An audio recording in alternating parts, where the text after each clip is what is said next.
Howdy lovelies, how are you all doing? Welcome back to our crafting, where we learn, grow and craft together.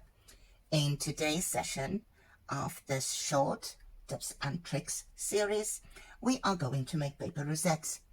It might sound a little bit difficult, and to some extent it is, but I'll show you how to do this without the tools. Without further ado, let's get started. We're going to take some paper remnants or scrap paper to make these. So I've picked yellow and orange. It just shows up great with a green background.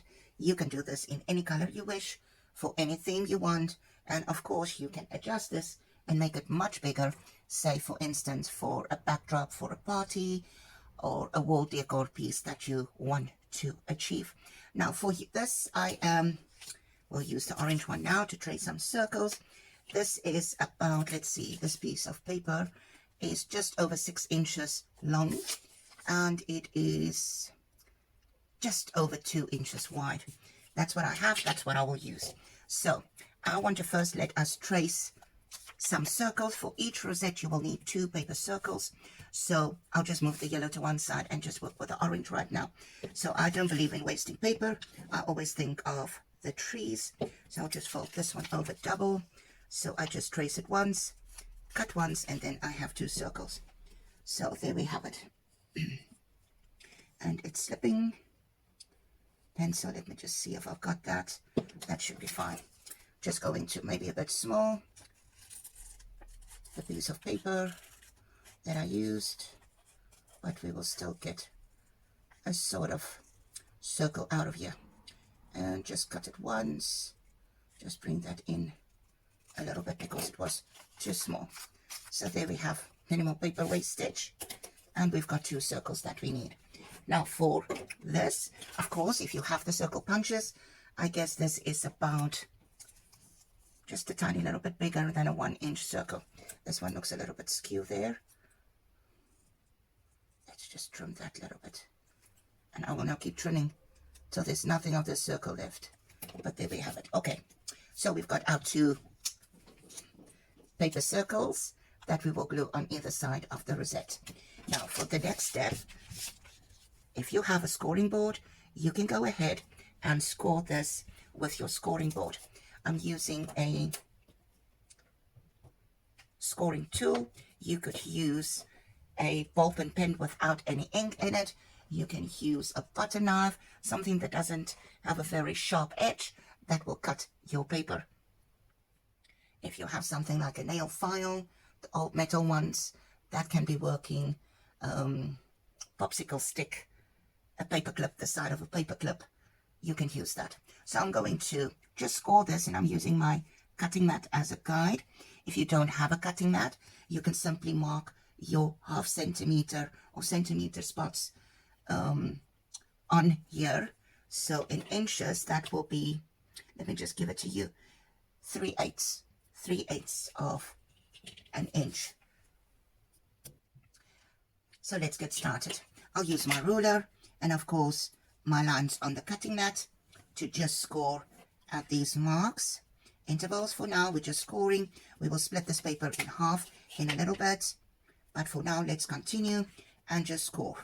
Don't worry about how to fold it yet, we'll get there in a bit.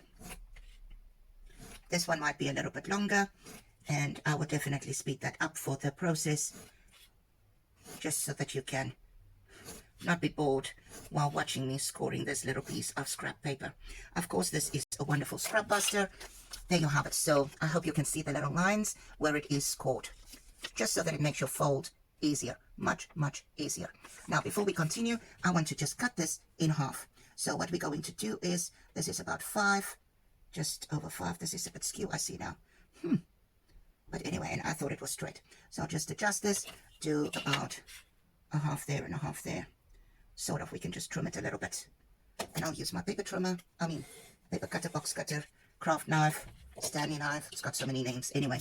So before we get any further, I'm just going to glue these 2 pieces together. You can use glue stick. I have my Eileen's right next to me. Just putting a bit of glue there, and I'm going to just use my finger to spread it across evenly on that one piece, and I'm going to glue this one on top. And you'll see in a bit why I do this.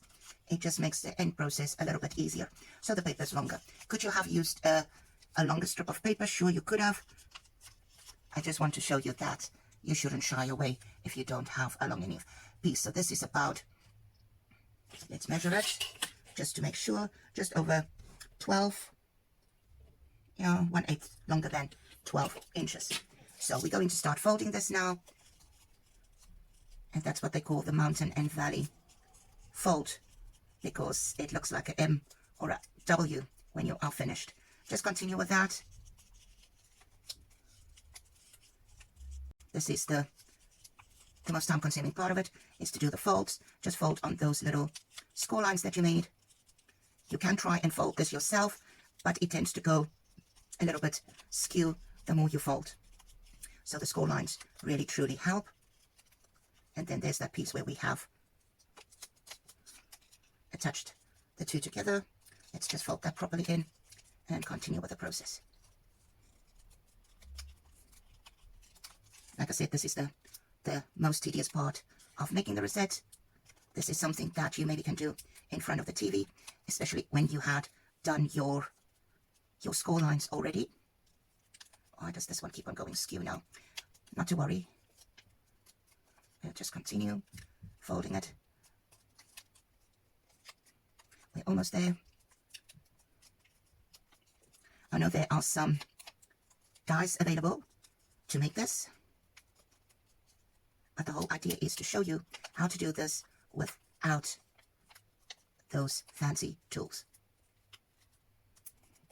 And the last one. Now when we fold this open, the next little trick is to glue the two ends together.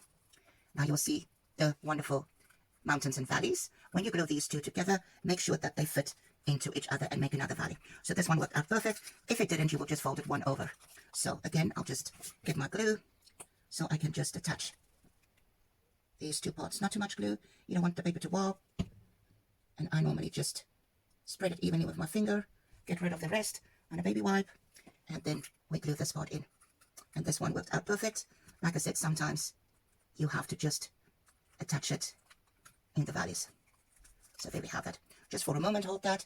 I'm going to put glue along on the paper circles, and now we will have to work a bit faster, just so that we can still attach this while the glue is wet. I just want to push that to one side and also put glue on this one. And here I put quite a bit of glue. Oh, look at me now. Look at me. Turning that one over, turning that one over. Just that trusty baby wipe. There we go. And we can continue. So now we have to fold this open. So we're going to just push this all in from the outside inwards. And this sometimes is a bit of a struggle. I still find that this is for me a bit difficult. But there we have it. Just fold it in like so. Just hold it more or less together. Grab one of your paper circles, attach it there in the middle, rearrange this, turn it over while still holding, otherwise this can pop open, and then you can attach your second paper circle on there while holding this down, and there you have your little paper rosette. Isn't that just the cutest? Sorry people, I'm still battling with this. I don't know what it is, upper respiratory tract infection. It's now 3 weeks. If my throat is dry, my voice goes. If it's not dry, I have a voice. So my apologies for that. And there we have it, a little paper rosette. And you can attach this to cards. Let's use a piece of scrap green, neon green, and look how pretty that was. If this was a card, let's presume this is a card. I will fold it, it doesn't matter. And there you have a little card. You can even attach one of those little ribbons that you made. If this was half, let's do that, why not? Just to show you of the previous session. There we have it, a little paper rosette. As easy as that. I hope you enjoyed today's session. Thank you for joining me today. If you go and try this for yourself, as always, please tag Wowa Crafting on social media. If you want to see more content like this, give me a thumbs up. That way I know you like what I'm doing. And I will be appreciating if you subscribe to my channel too. See you back soon. Goodbye.